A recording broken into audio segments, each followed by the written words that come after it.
اعوذ باللہ من الشیطان الرجیم بسم اللہ الرحمن الرحیم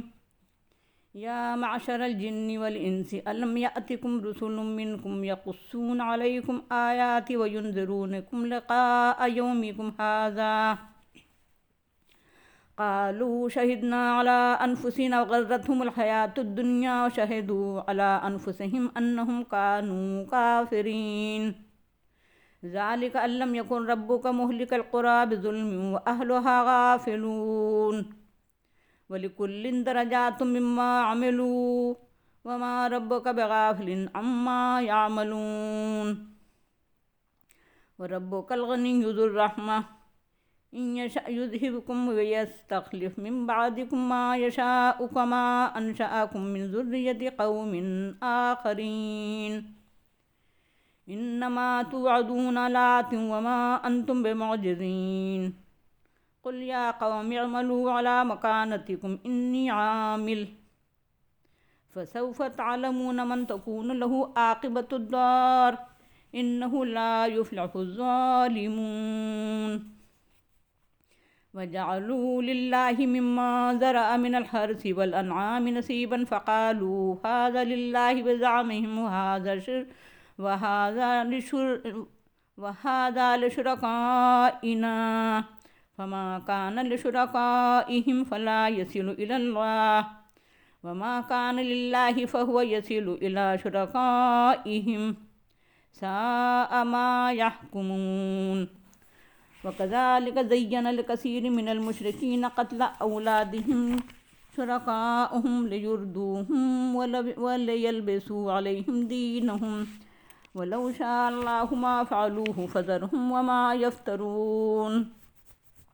وقالوا هذه أنعام وحرث حجر لا يطعمها إلا من نشاء بزعمهم وأنعام حرمت ظهورها وأنعام لا يذكرون اسم الله عليها افتراء عليه سيجزيهم بما كانوا يفترون وقالوا ما في بطون هذه الأنعام خالصة لذكورنا ومحرم على أزواجنا وإن يكن ميتة فهم فيه شركاء سيجزيهم وصفهم إنه حكيم عليم قد خسر الذين قتلوا أولادهم سفها بغير علم وحرموا ما رزقهم الله افتراء على الله قد ضلوا وما كانوا مهتدين۔ اے جنات اور انسانوں کے گروہ، کیا تمہارے پاس تم ہی میں سے رسول نہیں آئے تھے جو تم پر میری آیات بیان کرتے اور تم کو آج کے دن کی ملاقات سے ڈراتے؟ وہ کہیں گے ہم اپنے خلاف گواہی دیتے ہیں کہ رسول تو آئے تھے مگر ہم نے ان کی دعوت کو قبول نہیں کیا تھا۔ ان کو دنیاوی زندگی نے دھوکے میں مبتلا کر رکھا تھا اور وہ گواہی دیں گے اپنے خلاف کہ وہ کافر تھے، اور یہ اس لیے کہ تمہارا رب ہلاک نہیں کرے گا بستیوں کو کسی ظلم کی وجہ سے اس حال میں کہ اس کے بسنے والے غافل ہوں، یعنی ان تک ہدایت نہ پہنچی ہو، اور ہر ایک کے لیے درجات ہیں ان کے اعمال کے مطابق، اور تمہارا رب غافل نہیں ہے ان اعمال سے جو وہ کرتے ہیں، اور تمہارا رب غنی ہے، رحمت والا ہے۔ اگر چاہے تو تم کو لے جائے، یعنی تم کو تباہ کر دے اور جانشین بنا دے تمہارے بعد جن کو چاہے، جیسے اس نے تم کو پیدا کیا۔ کیا دوسری قوم کی ذریت میں سے یقیناً جس چیز کا تم سے وعدہ کیا گیا ہے وہ آنے والی ہے اور تم عاجز کرنے والے نہیں ہو؟ کہہ دو اے میری قوم کے لوگو، تم اپنی جگہ عمل کرتے رہو، میں بھی عمل کر رہا ہوں، تمہیں پتہ چل جائے گا کہ عاقبت کا گھر کس کے لیے ہے، یعنی انجام کار کون کامیاب رہیں گے۔ واقعہ یہ ہے کہ ظالم فلاح نہیں پا سکیں گے، اور کھیتوں اور مویشیوں میں سے اللہ نے جو کچھ پیدا کیا ہے اس میں سے انہوں نے اللہ کے لیے ایک حصہ مقرر کیا ہے، تو کہا یہ اللہ کا ہے ان کے اپنے خیال کے مطابق، اور یہ ہمارے شریکوں کے لیے ہے، تو جو ان کے شریکوں کے لیے ہوتا ہے وہ اللہ کی طرف نہیں پہنچتا، اور جو اللہ کے لیے ہوتا ہے وہ ان کے شرکاء کی طرف پہنچ جاتا ہے۔ کیا ہی برا ہے وہ فیصلہ جو وہ کرتے ہیں، اور اسی طرح اچھا کر کے دکھا دیا بہت سے مشرکوں کے لیے ان کے شریکوں نے اولاد کا قتل، تاکہ وہ ان کو ہلاک کر دیں اور ان پر ان کے دین کو مشتبہ کر دیں، اور اگر اللہ چاہتا تو ایسا نہ کرتے۔ تو چھوڑو ان کو اور ان کی اس طرح پردازیوں کو۔ اور انہوں نے کہا یہ جانور اور کھیتی محفوظ ہیں، ان کا کھانا ممنوع ہے، ان کو کھانا درست نہیں مگر جن کو ہم کھلائیں۔ ان کے باطل خیال کے مطابق، اور کچھ جانور ہیں جن کی پیٹھیں حرام کر دی گئی ہیں، اور کچھ جانور ہیں کہ ان پر اللہ کا نام نہیں لیا جاتا۔ یہ ان کے خیالات اللہ پر تہمت ہیں جو کچھ وہ افترا کرتے تھے۔ اس کا بدلہ اور سزا ان کو عنقریب ملے گی۔ اور انہوں نے کہا ان مویشیوں کے پیٹ میں جو کچھ ہے وہ خالص ہمارے مردوں کے لیے ہے اور ہماری بیویوں پر حرام ہے، اور اگر وہ مردار ہو تو اس میں شریک ہیں۔ اللہ ان کو ان کی من گھڑت باتوں کی سزا دے گا، یقیناً وہ حکیم اور علیم ہے۔ خسارے میں مبتلا ہو گئے وہ لوگ جنہوں نے اپنی اولاد کو قتل کیا نادانی میں مبتلا ہو کر بغیر علم کے، اور جو کچھ اللہ نے ان کو رزق دیا تھا اسے حرام ٹھہرا لیا۔ اللہ پر افترا کر کے وہ گمراہ ہو گئے اور وہ ہدایت یافتہ نہیں ہوئے۔ یہ سورہ الانعام کا 16واں رکوع ہے جس کی تلاوت کی گئی اور ترجمہ پیش کیا گیا۔ آئیے اس میں غور و فکر کریں اور ہدایت حاصل کریں۔ قرآنی تعلیمات میں عقیدہ آخرت کو بنیادی اہمیت حاصل ہے، اور آخرت سمیت اسلام کے تمام عقیدے صرف عقیدے نہیں ہیں بلکہ ہر اسلامی عقیدہ حقیقت پر مبنی ہے۔ عقیدہ آخرت کی اہمیت یہ ہے کہ اگر یہ عقیدہ نہ ہو یا کمزور ہو تو اسلامی احکام پر اور ایمان کے تقاضوں پر عمل نہیں ہو سکتا۔ اللہ پر ایمان کے تقاضے آخرت پر پختہ یقین اور سچے ایمان کے بغیر ممکن نہیں ہے۔ دراصل بات یہ ہے کہ انسان کی نفسیات یہ ہے کہ وہ کوئی کام اسی وقت کرتا ہے جب اس میں اسے لطف و لذت حاصل ہوئے، مزہ آنے، آرام و راحت ملنے، سکون اور عافیت میسر آنے، فائدہ اور نفع پہنچنے کی توقع ہو۔ یہ امید جس قدر یقینی ہوگی اسی قدر زیادہ اس کام کو زیادہ محنت، زیادہ شوق، زیادہ وقت اور زیادہ توانائیاں، زیادہ اسباب اور وسائل لگا کر انجام دے گا، زیادہ پابندی سے انجام دے گا، زیادہ قربانیاں دے کر انجام دے گا۔ عقیدہ آخرت یہی کام کرتا ہے کہ آدمی کو اللہ کی وفاداری اور اطاعت فرما برداری اور اللہ کے بندوں کے ساتھ حسن سلوک، حسن معاملہ اور اچھے برتاؤ، ان کے حقوق کی ادائیگی اور اللہ کی مرضیات کے مطابق زندگی گزارنے پر اللہ کی بے پایہ نعمتوں سے نوازنے کا یقین دلاتا ہے، اور اس کے نتیجے میں آدمی سرگرم عمل ہو جاتا ہے اور اس کی زندگی اعمال صالحہ سے مزین ہو جاتی ہے۔ اسی طرح انسان کی نفسیات یہ ہے کہ وہ ان تمام کاموں، باتوں اور چیزوں سے پرہیز کرتا اور دور بھاگتا ہے جن کے مضر ہونے، نقصان دہ ہونے، تباہی اور بربادی اور ناکامی و نامرادی کا ذریعہ ہونے اور سبب بننے کا یقین ہوتا ہے۔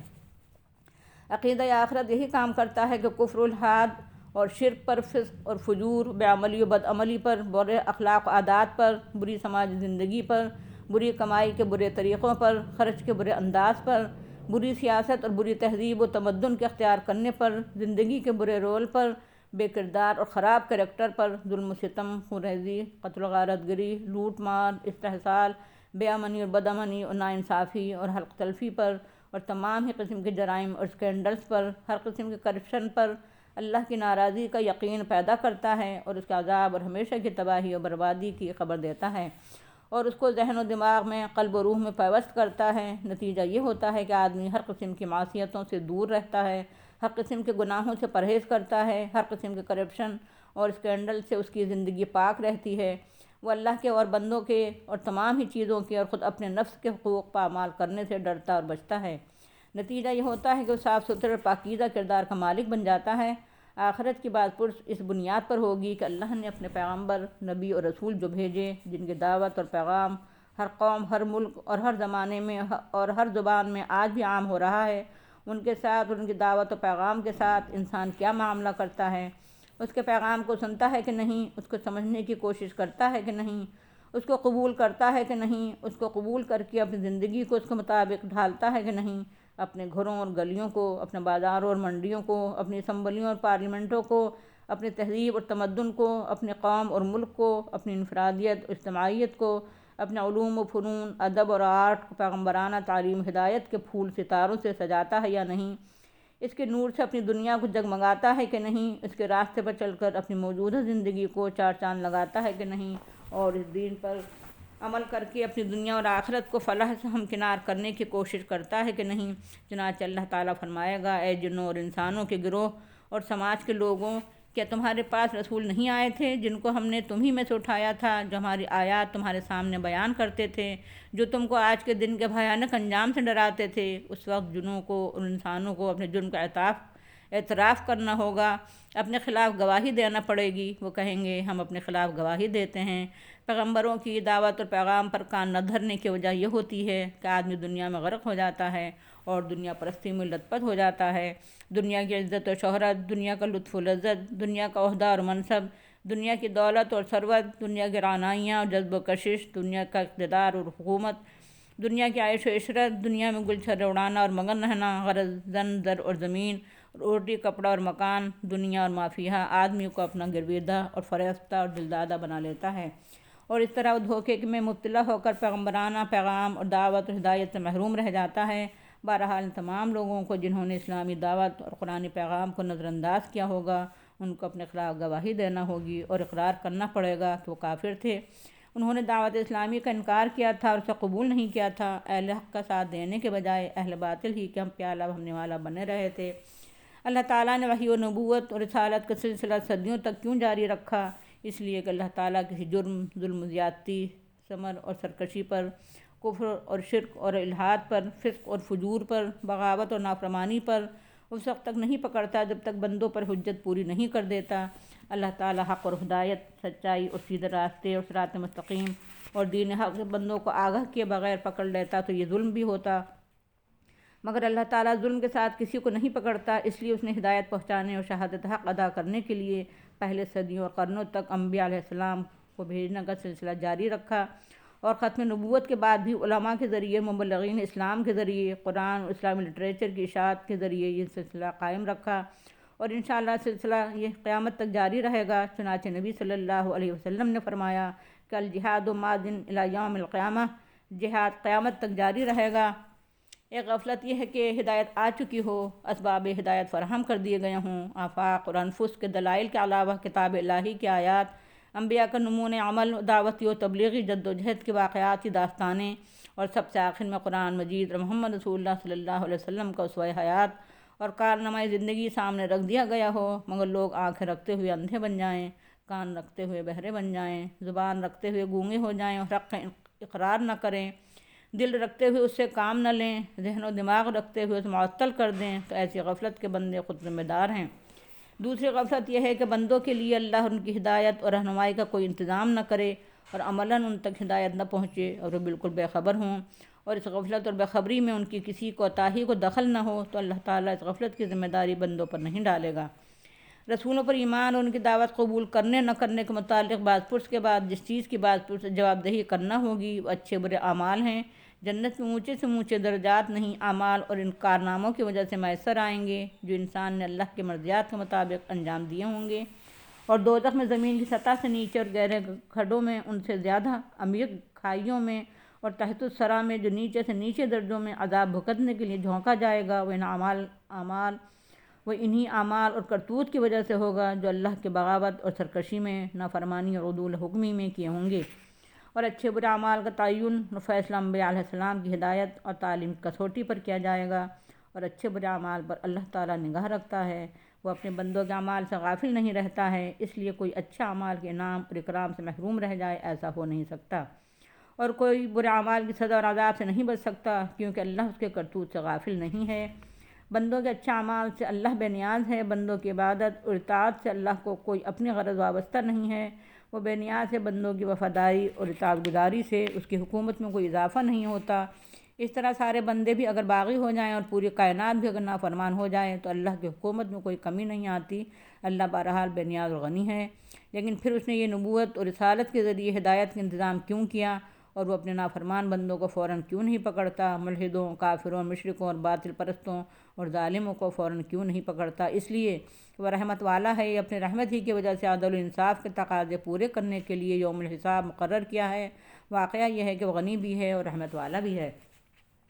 اور اس کی قدرت اور اختیارات کا یہ حال ہے کہ وہ اگر چاہے تو تمام باغیوں اور نافرمانوں کو تباہ کر دے اور ان کی جگہ دوسرے لوگوں کو اٹھا کر کھڑا کر دے۔ واقعہ یہ ہے کہ اللہ نے جو انسانی اعمال کے محفوظ رکھنے، اس کا حساب لینے، اس دنیا کے بعد دوسری دنیا بسانے اور دوبارہ زندہ کر کے حساب کتاب کی جنت ہمکنار یا دوزخ سے دوچار کرنے کا وعدہ اور وعید کر رکھی ہے، وہ دن بہرحال آ کر رہے گا، اور اللہ کے باغی، سرکش، جرائم پیشہ اور نافرمان اس کی پکڑ سے بچ کر نہیں سکیں گے۔